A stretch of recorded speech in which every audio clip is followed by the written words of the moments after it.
Hello everybody, Mark Schaftlein with you, and this is the Schaftlein Report. We're going to cover everything. We're going to cut through all the propaganda, give it to you straight from left, right, and center. The opinions are what counts. Hello everybody, Mark Schaftlein with you, and this is the Schaftlein Report. It's the weekend edition. We're going to wrap up all the events of the week and try to give you a little forecast about what's coming in the future. And I'm very happy to have Dr. Michael Busler back with me on Schaftlein Report. You all know Michael. He's been on many times. Michael, welcome back to the show. Happy to have you today. Well, thanks for having me, Mark. As you know, it's always my pleasure to be here. Yeah, and the economic insight you always provide. Well, I tell you, we were just talking a little bit pre-show. Over the past couple of years, Michael, our batting average is above 900. So a lot of things that we had said we thought would happen did. But let's focus on Kamala Harris for just a minute. And you saw the debate the other night. A lot of the independent voters, they are still as confused as ever about what her economic policies are. And again, I'll confess to you, I've listened to it very, very closely, and I still don't get it. I do not know what she stands for. She says she has a plan in place for housing, and then she throws out basically giving away government money. She came up with some crazy idea of wage and price controls on the food industry, and then then what I call the worst of the worst, taxes on unrealized capital gains. What are your thoughts, Michael? Because she has a 50% chance of winning this election. Yeah, so all of those policies would really be a disaster, I think, for the country. So let's start off with the biggest problem is inflation. So we have an inflation problem, and anytime prices go up, it's basically because there's more demand in the economy than there is. The economy has the ability to supply. And we've had very high inflation. In fact, on average, prices are up about 20% since the Biden-Harris administration was sworn in. So we have to do something to stop that. So what do you want to do? We have two contrasting views here. So Kamala Harris says, look, the prices have gone up so much because corporations are more greedy than usual, and they've been price gouging. So what exactly is price gouging? So price gouging is when the market price of a product is higher than somebody thinks it should be.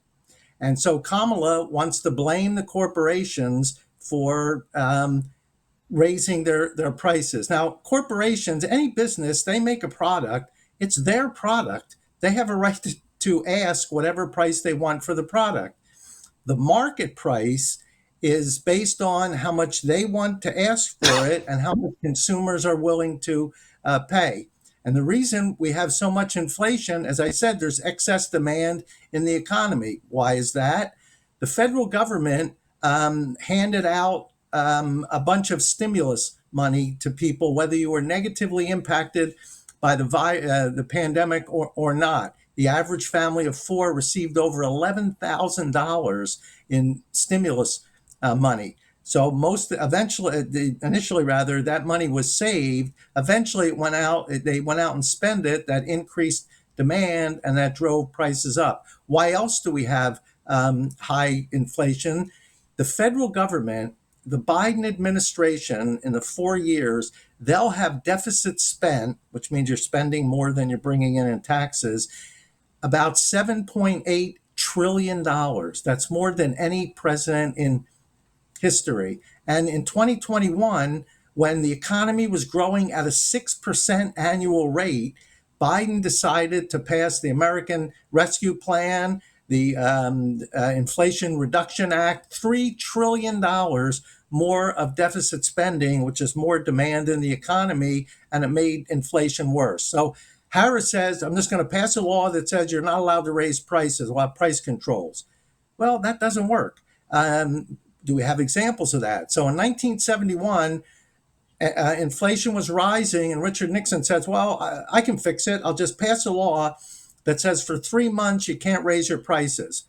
What happened was it created shortages of the product, and whenever the price is below the market equilibrium price, you will get shortages. For those of us who are a little bit older, you may remember we had to wait in line to buy gasoline. Depending if your Yeah. license plate was odd or even, you either were allowed to buy it Monday, Wednesday, Friday, or Tuesday, Thursday, Saturday. So gasoline was rationed. There was shortages.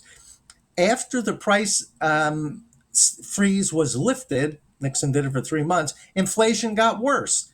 So price controls don't work, and indeed, even Democratic economists will tell you that price controls don't work.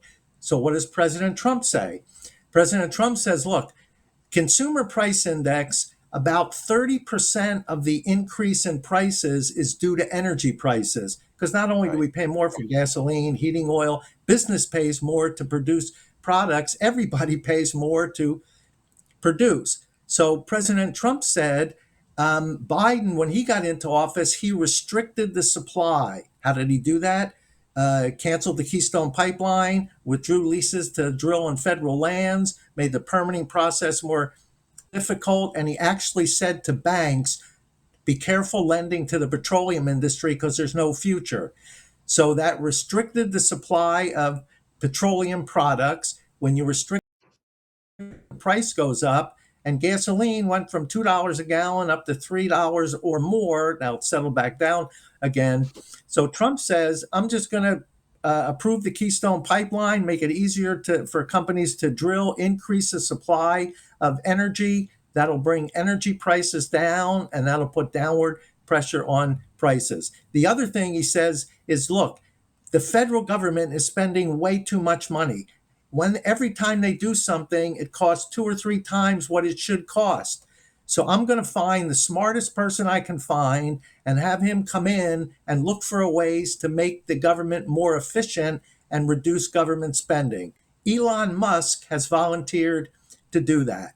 So Trump's plan is to increase energy supply and try to reduce government spending. That'll take a lot of demand out of the economy by increasing the supply of petroleum. That'll bring petroleum prices down. And he says, I'll bring inflation down within 6 months of me coming into office. That makes much more sense to me than what Harris has proposed. Oh, there's no question about it. And what she conveniently forgets is, when we're talking about food prices, a lot of the cost that goes into that are labor costs, shipping costs, packaging costs.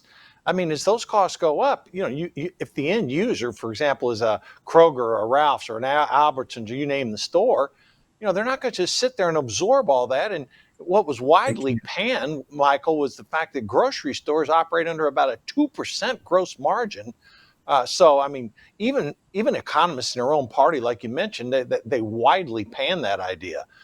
Let's tackle Yeah, another of her economic genius proposals, and this would, in my view, absolutely crash the economy. I don't think it's got a snowball's chance of becoming law because even Democrats have said, no, you can't do this, and some of her big donors have said, no, quit talking about that.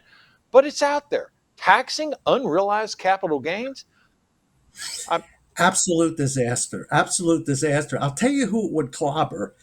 It would clobber the agricultural industry because farmers own 50, 100 acres of land. And if there's some development around you, land prices are going to go up significantly. So if somebody has land that's valued at 10,000 an acre, all of a sudden there's some development around them, and now the land price is at 15,000 an acre, and he owns 100 acres, he's going to have to pay taxes on that capital gain, even though it's not realized. The way it's supposed to work is you pay taxes when you indeed incur a capital gain, when you sell something for more than you paid for it. So you have a gain, you take a portion of that gain and pay taxes. This says we're going to somehow estimate what the value of your assets are, and on that gain, you're going to have to pay taxes. Farmers are going to have to sell off some of their land in order to pay those taxes. And then what happens if you evaluate somebody's stock portfolio and suppose the stock market goes down? So now the value of the assets has gone down. Is the government going to give rebates, give the money back that people no. paid? Impossible thing to do, not a very intelligent idea. She's reaching for straws here. This is not the right straw to reach for. And then her third major idea, Michael, was we already have a hot housing market. What's her idea? To give $25,000 to first-time home buyers to put more money out there, which will, in my view, cause housing prices to go up even higher. That's exactly what it'll do. So right now, or for the last few years, housing prices have gone up significantly. Why? Because demand for houses is much greater than our abilities to supply. In other words, a builder says, "Look, I can build 10 houses here, and I think I can get $300,000 a piece." So he builds the 10 houses, puts up a sign, $300,000 a piece. 20 people show up to buy the 10 houses. Well, how do you decide which 10 to sell to? You raise the price until some people drop out of the market. So there's been too much excess demand in the housing market. How did we get all that? Well, the federal government, as I said before, the federal government handed out all this stimulus money. So a family of four got $11,000, whether they were hurt economically by the pandemic or not. Plus, you can get a 3% mortgage because the Federal Reserve, in spite of inflation all through 21 and into 2022, they kept interest rates near zero. So now someone says, I wasn't going to look for a house, but the government gave me the down payment. The mortgage rates are ridiculously low. Now's the time to buy. So that increase in demand brought up housing. So how do you fix that? Well, you don't fix it by giving people more money to increase demand further.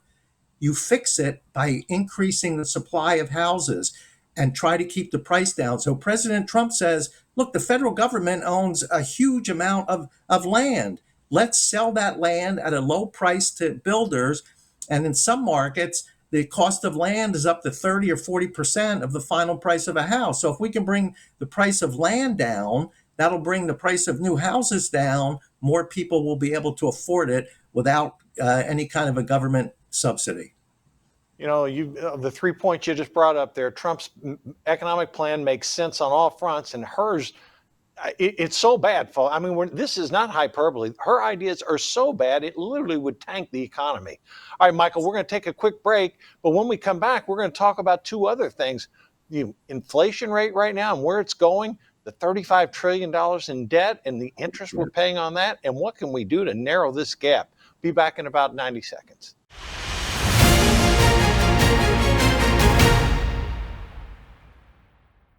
Sounds rolling, all three cameras, we're good. Andy, speed. Is there any regrets that you have in life? I should sit here and say, yeah, I got a lot of regrets. But when I look back on my life and I understand the lives that were lost, I mean, I'm sitting here with you. And I can tell my story. Former National Security Advisor, Lieutenant General Michael Flynn, pleaded guilty today to lying to the FBI. He was one of the most respected generals in the military. He was, by definition, the most dangerous possible person for Donald Trump to hire. Really brilliant military career, serving 33 years. Why was he being so elusive? Mike Flynn told the truth and faced life in prison. Every American needs this historical DVD keepsake. Flynn delivered the truth, whatever the cost. Hand signed by General Michael Flynn, one of America's most treasured military heroes. Order now at the Patriot TV store. Go to Patriot TV, click on Store, and grab a once-in-a-lifetime chance to own a treasured piece of American history. And get your own personal download link to watch America's most talked-about movie, as well as a DVD hand-signed by General Michael Flynn. Use promo code PTV at checkout to get special savings. The Patriot TV store. Incredible savings and a secure, hassle-free shopping experience.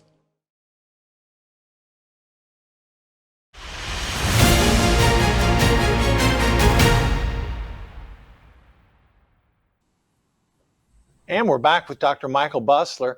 Michael, the Federal Reserve is on the verge of lowering interest rates next week at their policy meeting. And the federal government is currently almost $35 trillion in debt. Our interest payments are now, as you and I predicted, over $1 trillion a year. Folks, that's greater than the defense budget. And to put it in numbers people can relate to, it's $3 billion a day. Michael, these are both big problems here. I mean, we've got massive debt, and now the Federal Reserve is going to start lowering interest rates. Your thoughts on both those issues? So every economist I talk to and everything I read from Wall Street executives is that the Federal Reserve will cut interest rates at their meeting next week. They're debating whether it'll be a quarter of a point or a half a point. Frankly, I don't think they should cut interest rates yet. I mean, from a business standpoint, all my business colleagues would certainly like to see that. All the consumers I know would like to see that. But if you cut the interest rates too soon, you're going to allow inflation to linger. The target is to get it down to 2%. They were, through aggressively raising interest rates, they were able to bring it down from 9% to just under 3, but it's not down to 2% yet. I'm afraid they're going to start cutting interest rates and you're going to see inflation start to go up again. Look, much of the reason, especially in the last 6 months, why the inflation rate has gone down to 3% is because energy prices have fallen. Why is that? China never recovered from the shutdown in the pandemic, so they're not producing nearly what they used to.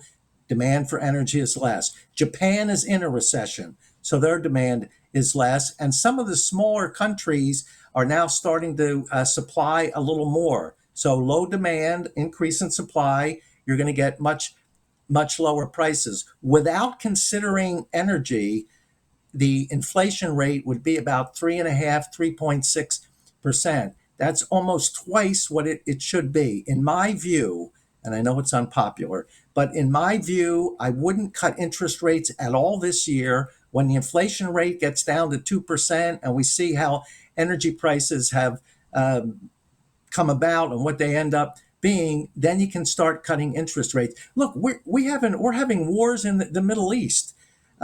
The Houthis are shooting the ships in the Red Sea. If that curtails the supply of oil, and it could, oil prices are going to go up. It's going to make this inflation problem worse. We just have a hurricane down in Louisiana where a big chunk of our oil is refined. If they get shut down for a while, and I hope they don't, but if they do, that's going to reduce the supply of oil and bring energy prices up. It's too early to cut interest rates. The Federal Reserve has made too many mistakes. All through 20 and 21 and half of 2022, they did nothing.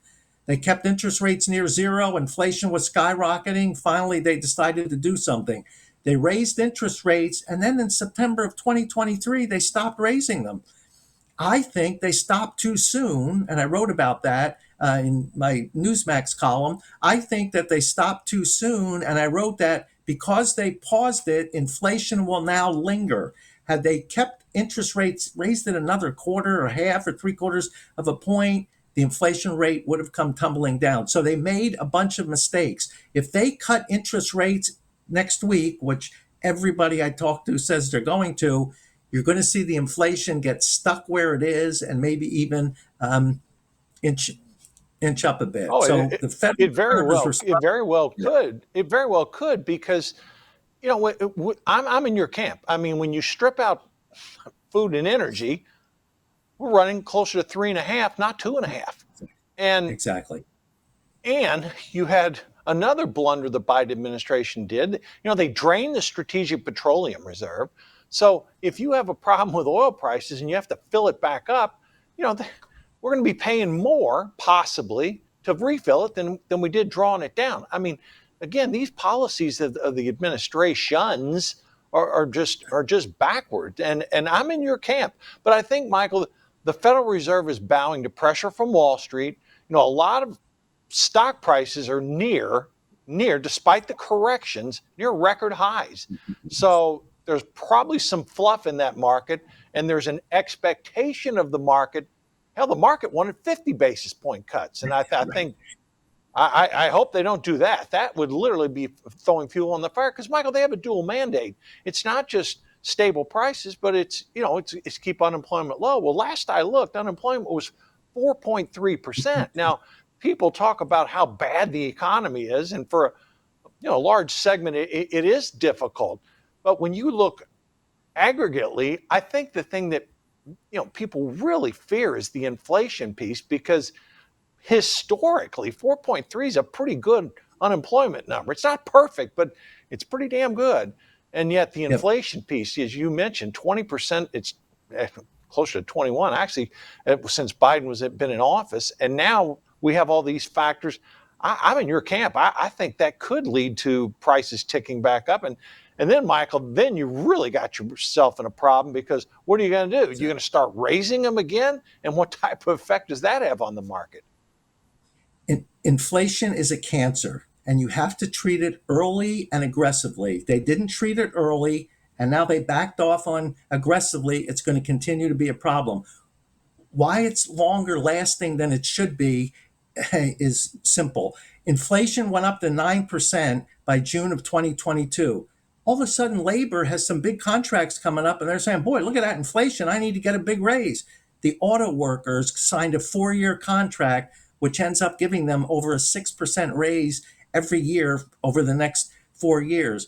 Kaiser Permanente in California, the healthcare workers, they got something similar. Now everybody is looking to get where historically they were getting 1-2% raises. Now they say we want 3-4% raises. And that's going to embed inflation into the system. Very important we get this problem resolved as soon as possible. I would say to the Fed, don't don't cut the interest rates next week. Keep them where they are until the inflation rate is down to your target of 2%. Michael, we had news break on Friday that the Boeing, with 33,000 hourly employees, the employees union rejected a 25% increase in pay over a 4-year period. I'm sitting here saying, if this is a harbinger for things to come, we're going to look at 3% inflation and wish we had it. I mean, that's a big deal because Boeing percolates throughout the entire economy. Exactly. I wrote a column in Newsweek saying, look, they're talking about all this price gouging that companies do. What labor is engaged in now, I call wage gouging. They're pushing the wages up far above what their productivity is, and really far above their value to the economy. And with those wages locked in, that raises labor costs for business 3-4 years into the future, because you signed a 4-year contract. It's going to be very difficult for businesses to keep their prices down when their labor costs keep going up as much as they have. Not good. All right, so let me give you a softball question here. Okay, we've got Biden administration, and I think I know where you're going to come from, but I'm going to ask it anyhow. Biden administration, $2 trillion deficit every year. Michael, how can we bring that deficit down? I know Elon Musk is a brilliant guy, and he runs 4 or 5 companies, and he'll be doing this helping Trump, among others. But in all seriousness, what can we do to reduce that $2 trillion? I mean, it seems like it's out of control. So first thing Trump wants to do is let's get rid of the inefficiency, all the waste, and we'll bring in somebody smart to do that. So government spending, if they can't drop it much, at least they'll be able to hold it constant. At least it won't be able to go up as much. The second thing you need to do is to increase tax revenue. Now, you don't increase tax revenue by raising rates. You increase tax revenue by reducing rates, giving business and workers more incentive to work, and you'll find that at the lower rates, revenue goes up. Bill Clinton, in 1997, the economy was starting to be a little shaky. He said, I'm going to take the capital gains tax rate, lower it from 28% down to 20%. It went into effect in 1997. Total tax revenue increased. Economic growth for 4 years, 97, 98, 99, and 2000, economic growth averaged 4% a year. And not only did he reduce the deficit, we had Newt Gingrich with his contract to America to get spending down.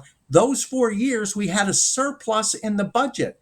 That's the only 4 years since 1962, 60-some years, only 4 years where we're able to not have deficits.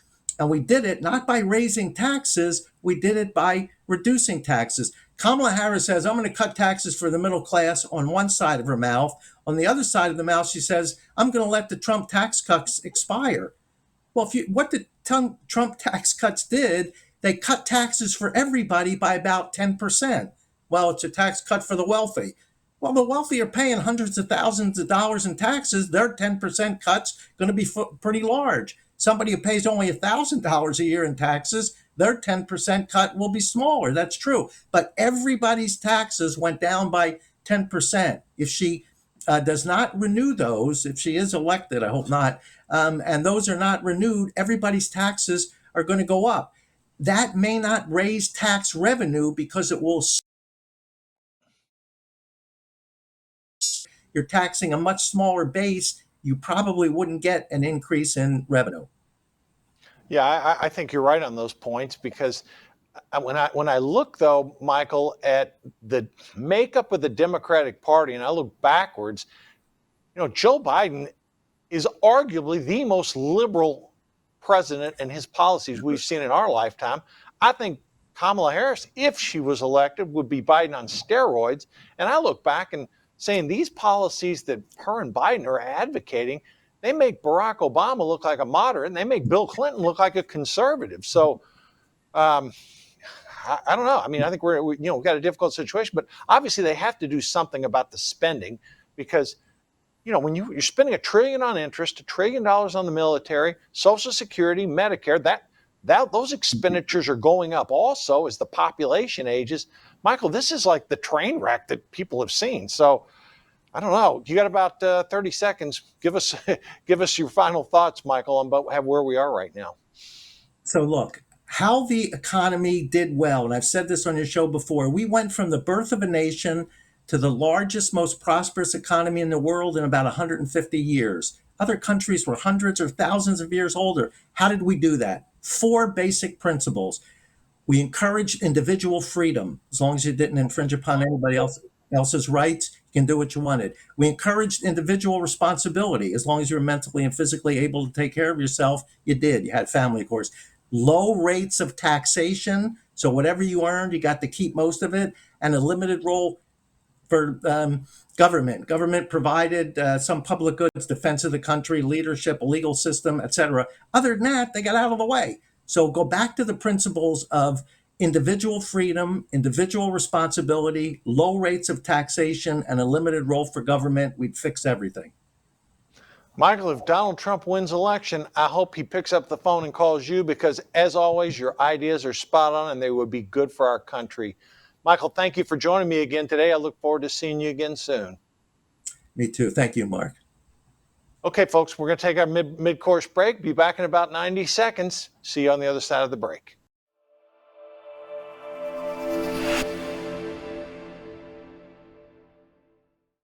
Don't let them win. Patriot TV is committed to delivering the truth. America's new network for Patriots is growing fast, and we'd love you to join us as a member of Patriot TV. Your support makes it possible for us to continue to deliver unbiased reporting, thought-provoking discussions, and insights you won't find anywhere else. From in-depth interviews to behind-the-scenes footage, Patriot TV brings you closer to the voices shaping our nation's future. Whether it's political developments, cultural shifts, or global affairs, Patriot TV keeps you informed and empowered. As a member of Patriot TV, you'll get perks like personal invitations to exclusive Patriot TV events, where you can gather and network with like-minded Americans. We'll also host online events throughout the year with General Flynn, who's committed to host live Q&A webinars where callers like you can ask him questions and get real answers. Access to these events will be members only, so go to patriot.tv, click on Become a Member. It's fast and easy. We have a great membership option starting at just $9.99 a month, or save with our annual membership for only $99, or take advantage of the best value, the 2-year membership for just $159. Go to patriot.tv, click on Become a Member. It's fast and easy. Do your part to make sure the truth gets out to all Patriots and help ensure future programming. Become a member today. Just go to patriot.tv, click on Become a Member, join today.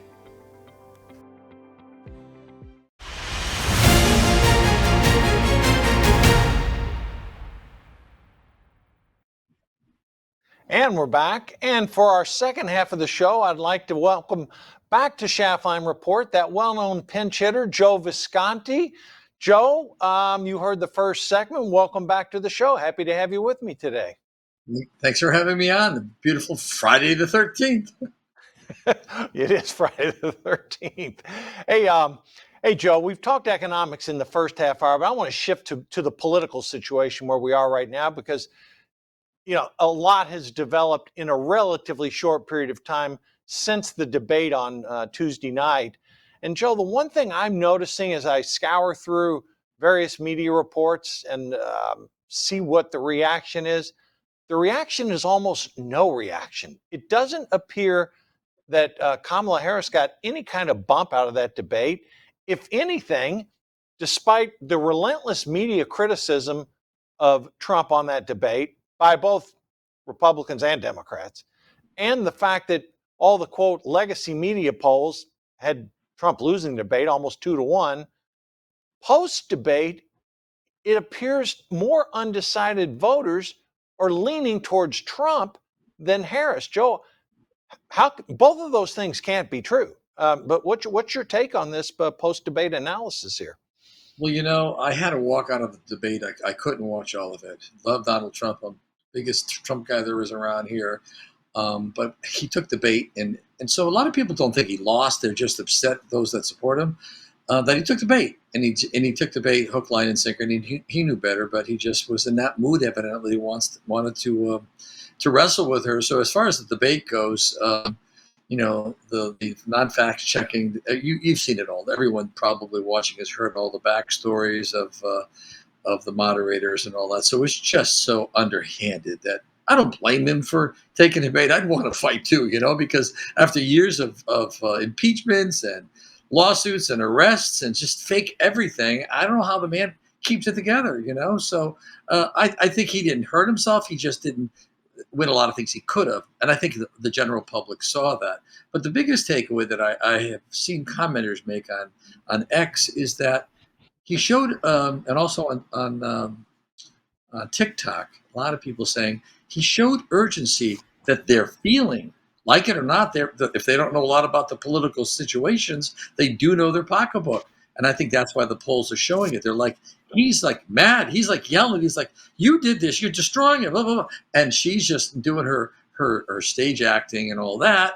But those that are sitting home that did catch it, that are in severe financial hardship, they resounded, I think, with what Trump was saying. His urgency. If it wasn't anger, it was just outright, this is crazy. The country's going down. We're going to be in a World War III. People know and feel that, and they have for months. So I think that's why the polls, I think they're going to increase for him as time goes on. Joe, it's interesting, and you talk about the economic pieces to it. Again, this wasn't a large sample size, but you know how when they have undecided voters and they give them a dial, and it measures your reaction when candidates say something good or bad. And what was really interesting about this debate, again, limited size and scope, but the independent voters, and folks, again, as we've said many, many times, you have to win the independent vote to win an election. It's just that simple because the parties are split pretty much even, Republicans and Democrats, slightly more Democrats than Republicans, but not meaningful. So independents are making up almost 40% of the vote now. So you have to win independents. Joe, it was remarkable how when Trump talked his policies on the economy, on immigration, on crime, and on foreign affairs, the independents were running almost the same as the Republicans in their approval of what Trump was saying. In other words, the lines were going from the lower left to the upper right favorably. And of course, Democrats didn't like anything Trump had to say. But the independent voter who hadn't made up his mind, his or her mind, was trending towards Republican policy positions. And Joe, I think that's the crux of what's happened here. I mean, in other words, if you're a Democrat and a liberal and you watched it, or you're a Republican political operative, of course you were disappointed that Trump took the bait and talked about some stupid stuff. But on policy positions for that undecided voter in those 7 swing states, Joe, polling after the debate, and based upon the numbers I'm seeing, Trump has had a positive effect on those independent voters and undecided voters based upon his answers to the questions, and they don't seem scared off by the dumb stuff he said. Well, it's also, I'll coin a term here if somebody else hasn't done it already. They always say there's pain at the pump when you can't buy gas. Well, there's pain in the kitchen. People can't buy food. They can't cook. They can't keep the gas, the lights, the utilities. It's insane, and that all comes from Biden's policies. Day of inauguration, killing the Keystone and just cutting off everything to do with energy. And then, sorry, it's not totally proven, but everybody knows it, that he had the military blow up the Nord Stream pipeline over there. And so all the ramifications of energy have been caused, just like the border has been caused. So when Kamala also was talking about the border and what she would do, people are not stupid. Everybody has been reading reports for months and months and months now, at least, about the border and what's happening, murders, killing, raping. Everybody knows that was a lie. So they saw that she did her acting. So I think she would have had a huge bump if she played a different game than she did. But I just think it's going to slide because people cannot, pain in the kitchen. People can't afford the food. Go shopping. I know you're in California, Connecticut. It's kind of funny. I just had lunch outside of Yale University on College Street, and there's affluence and there's wealth because it's Yale. And I left the area and went through North Haven and Hamden, very, very kind of inner city, rough areas. And I saw people panhandling and suffering. So to see that extreme from around Yale or Palm Beach on Worth Avenue and then going to where people are suffering, well, what you're not seeing is the middle class. They don't cry. They don't scream. They just stop eating. They have problems. They sell things on Facebook Marketplace. They're trying to survive, so they're embarrassed about life. And I think because of that, they've internalized the anger. And now you're going to see these polls for Trump go through the roof on the economy and on the border, even more in the next several weeks, I believe. Yeah, and I think the Harris campaign recognizes that. Look, I'm in your camp, Joe. I mean, a lot of people, she gave so many non-answers to specific questions at that debate. And I don't know, I do know who's managing her campaign. It's the old Biden alumni. This basement strategy, now 60 days into this with one interview, I mean, that's bad. And it's going to catch up to her. And, when I see clips, from Jake Tapper on CNN talking about the fact that his analysis of the debate was she didn't answer any of the questions. I mean, coming from CNN, that says something there. So, I mean, I think, Joe, 60 days, no interviews. I mean, yes, is she doing events? Sure, but everything is controlled off a teleprompter, fully Yeah. Well, scripted. they're going to do. They're going to Go ahead. continue to do that. But one takeaway I have that's important, not because I'm thinking, a lot of people have told me the same thing that are in my camp about this. I've been fearing they removed Biden and they put her in if she was doing really bad. So even if it wasn't a win, they think it's a win. I don't think they'll make that move. I think Jill Biden, we need to pray for her to she stay strong, to keep Joe healthy, and they both stay healthy and stay in there. You saw Biden put the Trump hat on. He knew what he was doing a couple days ago. And so the point is, they would have taken her out. There's nothing stopping them unless he didn't want to go and install her. It's not far-fetched to think in October she would be president and she would be writing executive orders to mirror Trump policies. And here you go, because they're looking to steal his lunch all day long. But I love what he came out with this week with the no tax on overtime. Huge! What a win! Even unions are going to go crazy over that one. Yeah, there's no doubt about it. I'll tell you what, I'll give President Biden some credit for putting that Trump hat on. I mean, it was a 9/11 commemoration in Shanksville, Pennsylvania, and he was in Trump-friendly country. He knew it, and I think for the first time in a long time, we did see a little bit of sense of humor from President Biden. I commend him on that, and I think that was the right thing to do. And apparently, the Trump supporters who were in the room gave him a big applause after he did it. So, I guess on 9/11 commemoration, the country can come together, for a little bit here. All right, but let me ask you this, Joe. Okay, let's move on. Let's talk about the debate for a minute. The Harris campaign came out right after the debate and said they're willing to do another debate with Donald Trump. My opinion was he absolutely should do another debate. Notwithstanding the fact that I don't think he did that great in the debate the other night, but he did hit his policy positions. And again, when you recognize who his target is, those 7 swing state undecided voters are going to break, Joe. And I think, frankly, it would be good for the American public. But Trump has come out first salvo and said, no, he's not going to debate. Now, you know his Well, tactics pretty well, Joe, okay? that sounds like the art of the deal. If you ever read it in the 80s, no, I won't vote. I'm not buying the property. No, an offer comes in, no. And then he comes back. So expect him to debate on his terms. He was the president of the United States. So I think you're going to see some of that kind of rope-a-dope, art of the deal stuff by Trump. I don't think he fears her. He knows what he did. He went all in and got emotional, and I think he had a vent. The man had a vent somewhere, not just to a crowd, in a rally. He really wanted to vent. And watching the 3-on-1 tag team that was going on, he had every right to. So if he does do it, I believe will do it similar to what he did against Biden. And don't forget, this week it looked like Biden-Trump won. If you remember when Biden called him a clown and Trump was red in the face, that's what this looked like. He fell right into that Biden won. And maybe that's the way he does it on his personality. But I think if there's a second one, he won't take the bait like that. And they're going to call him a coward, as they're doing. They're putting up chickens everywhere. Jim Himes running for Congress in Connecticut.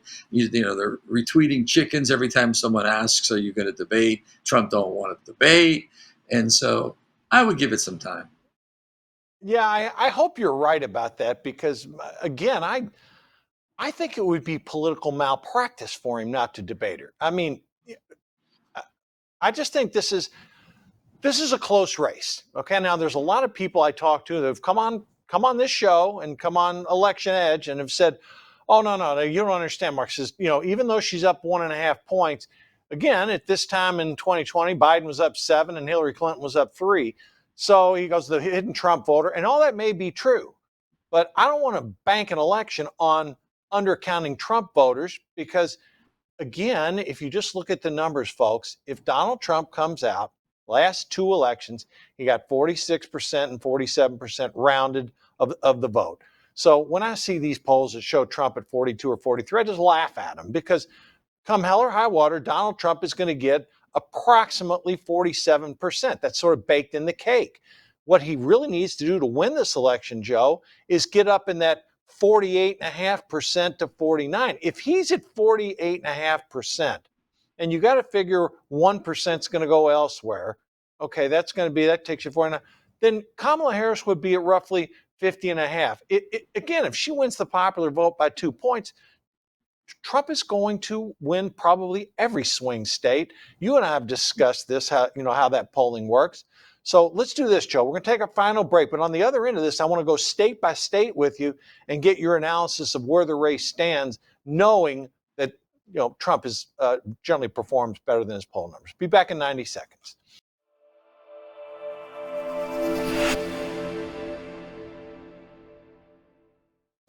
Don't let them win. Patriot TV is committed to delivering the truth. America's new network for patriots is growing fast, and we'd love you to join us as a member of Patriot TV. Your support makes it possible for us to continue to deliver unbiased reporting, thought-provoking discussions, and insights you won't find anywhere else. From in-depth interviews to behind-the-scenes footage, Patriot TV brings you closer to the voices shaping our nation's future. Whether it's political developments, cultural shifts, or global affairs, Patriot TV keeps you informed and empowered. As a member of Patriot TV, you'll get perks like personal invitations to exclusive Patriot TV events, where you can gather and network with like-minded Americans. We'll also host online events throughout the year with General Flynn, who's committed to host live Q&A webinars where callers like you can ask him questions and get real answers. Access to these events will be members only, so go to patriot.tv, click on Become a Member. It's fast and easy. We have a great membership option starting at just $9.99 a month, or save with our annual membership for only $99, or take advantage of the best value, the 2-year membership for just $159. Go to patriot.tv, click on Become a Member. It's fast and easy. Do your part to make sure the truth gets out to all patriots and help ensure future programming. Become a member today. Just go to patriot.tv, click on Become a Member, join today.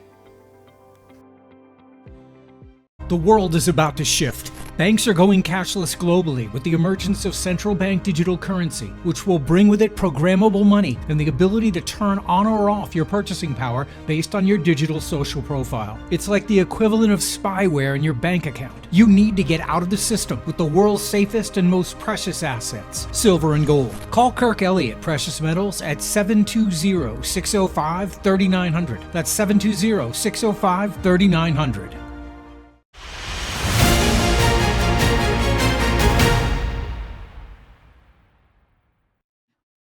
And we're back. Yeah, Kirk Elliott, folks, great American, big time supporter of Patriot TV.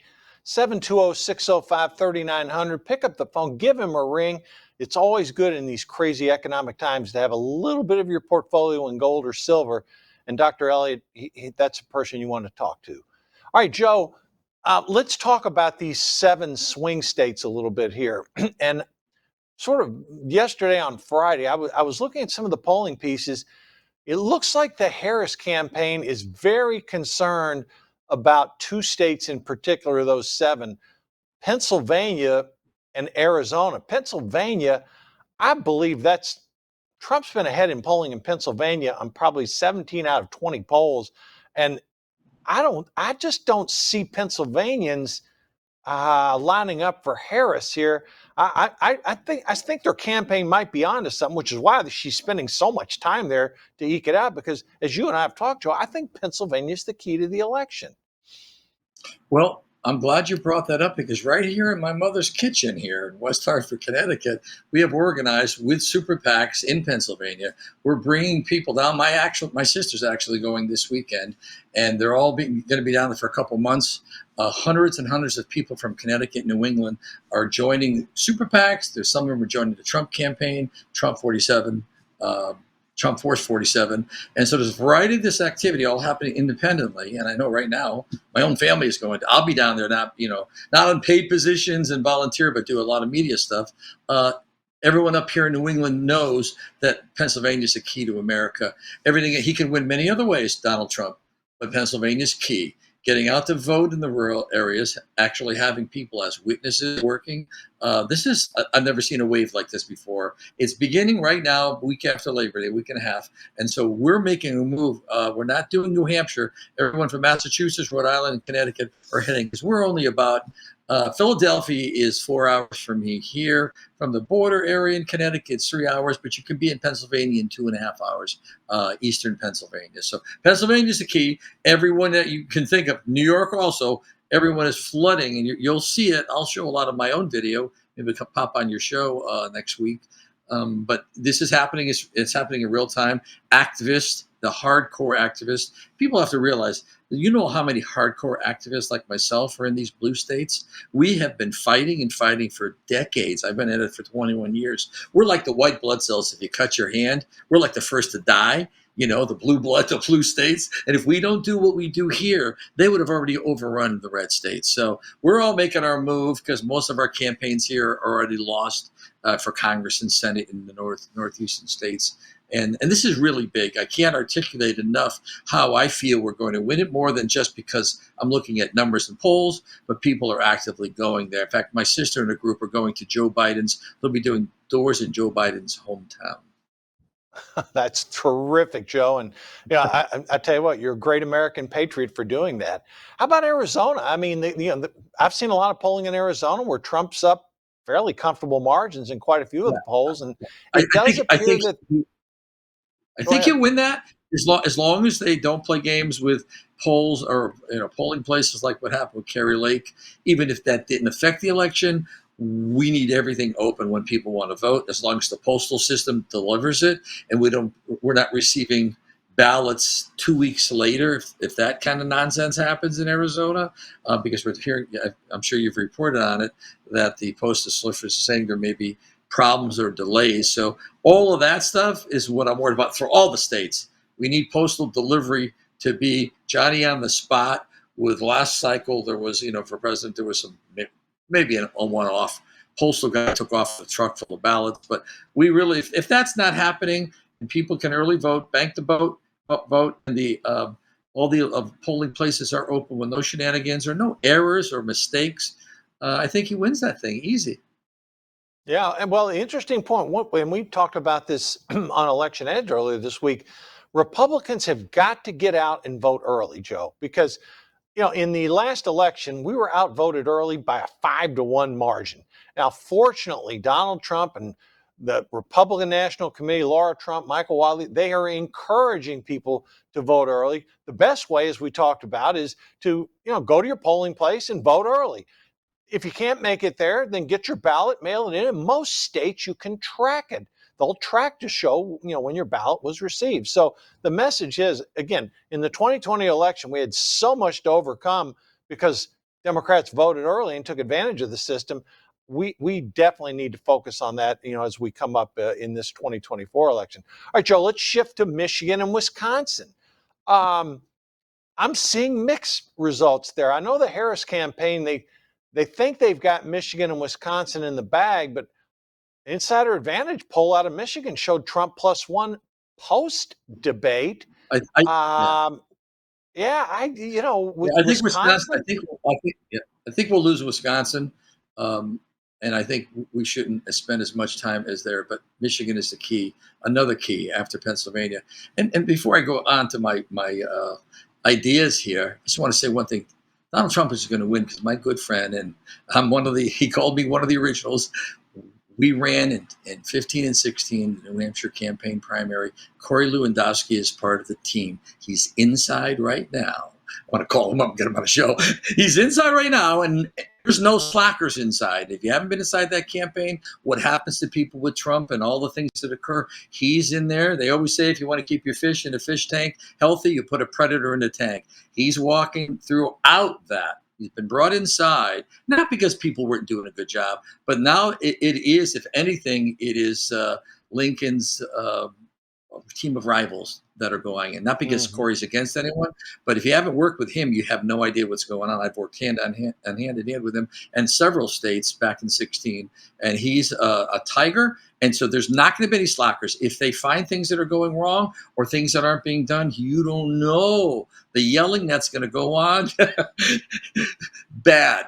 And so I know that's happening right now inside. And that's why my confidence, and that's why I've been recruiting as many people, because the elements of 16 are combined with some of the elements of 20. So, but I think Michigan is something that we're going to win. That's going to surprise the left. Wisconsin, it could be close, but I doubt it. I think Wisconsin, they control too much of state government, and I wouldn't bet against it. Well, I mean, Michigan. that's a tougher one. I'm sort of in your camp there, but look, the last two elections, it's been decided by less than 20,000 votes. So, right. and most polling I've seen shows Harris +1 or +2 in Wisconsin. So when again, folks, polling is a snapshot. It's not just because you're up 1 or 2. That doesn't mean you're going to win it. Because I go back to the old thing we talked about earlier. The Trump generally outperforms his polling numbers. And I'm going to get into some stuff with Scott Rasmussen here in a minute. But final question, Joe, and then we'll talk about the Rasmussen numbers a little bit. Harris is making a big push in North Carolina, and no Democrats won North Carolina dating back to 2008 when Barack Obama did. So, Joe, North Carolina, extremely tight. Georgia, extremely tight. In my view, I mean, he's got, assuming he wins Pennsylvania, Arizona, his path is there if he can take Georgia and or North Carolina. Yeah, well, Georgia, now that the governor, Kemp, has signed on to help with his team, and the machine he has in Georgia. In fact, I tracked him down a couple of years ago at an event rally, and I kind of was talking with him, not too nice, in a meet and greet in a delicatessen on a Saturday morning. And he was abruptly not, they had a beef going on, but I was there going, what'd you do that for? Face to face. But they've patched it up. And I think Georgia's in the bank for us because his army that he has will overcome whatever they're going to do in Fulton County. And again, it's the volunteers that are going to be there at the voting areas. And one more thing, I did a rally. I ran a rally actually in 2020 at the state capital of Georgia in Atlanta. And when I was there, because the election was lost, the people in Georgia didn't know how to rally. They didn't know how to protest because they've always been red. And I never forget that, saying to them, listen, I'm in the blue state. We fight. We don't win, but we fight the Democrats. And I think in the last 4 years, Georgian people have learned how to fight and protest and get out and get active. And I think that's something that's not being factored in right now. I That's think you're why right, Joe. And I'm going to to date you here. I remember when you were in Atlanta because you were actually broadcasting on Schaftlein Yes, Report, and yes, that was at the 2020 election, folks. That yeah, tells you how long yeah, Joe and I have been doing this for. yeah. All right, But Joe, the we got thing about is, 2 minutes being on left. the street, Yeah, go ahead. Go ahead. being on the street, you get a feel for things you can't know. I can't know if I stay in the booth. I stay in the radio, and that's why I love being part of the action, so that you can kind of talk to people in different states. And I think Georgia, North Carolina, really quickly, that's gonna be much tighter than people think. And I hope Trump puts forces there. Well, if you just look at the electoral map, Joe, I mean, assuming he wins Arizona, which I believe he will, and I think he's going to win Pennsylvania. Again, if he takes Georgia, North Carolina, he wins. I mean, it doesn't matter. He could lose Michigan, he could lose Wisconsin, he could lose Nevada, but if he wins, it's the old trifecta: Pennsylvania, North Carolina, Georgia. He wins those 3 states, he is elected. I mean, he will have enough electoral votes. He could even lose Arizona and still win the election if he has Pennsylvania, North Carolina, and And Georgia. that's why we're Joe, going to Pennsylvania. and one final thing, Joe, about a minute. With all these polling things, you know who's been among the most accurate pollsters of the last, I don't know, 6 election cycles is Rasmussen's poll. And post-debate, Trump was up 2 prior to the debate. He's up 2 after the debate. Joe, you followed pretty close. Scott Rasmussen is a pretty accurate pollster.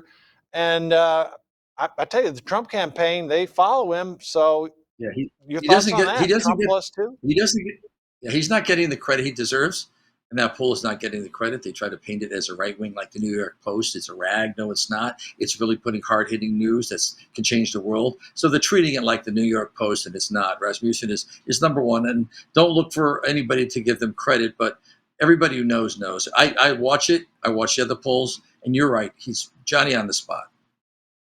Joe, thanks for being with me today. As always, it's I was thinking back the 2020 election. Now we're at 2024. We're less than 50 days out. So thanks again, Joe. I'll see you soon this week. And that's it, folks. We'll be back next week on Schaftlein Report, and catch us on Election Edge Monday through Friday, 6 Eastern, 3 Pacific. Enjoy the rest of your weekend.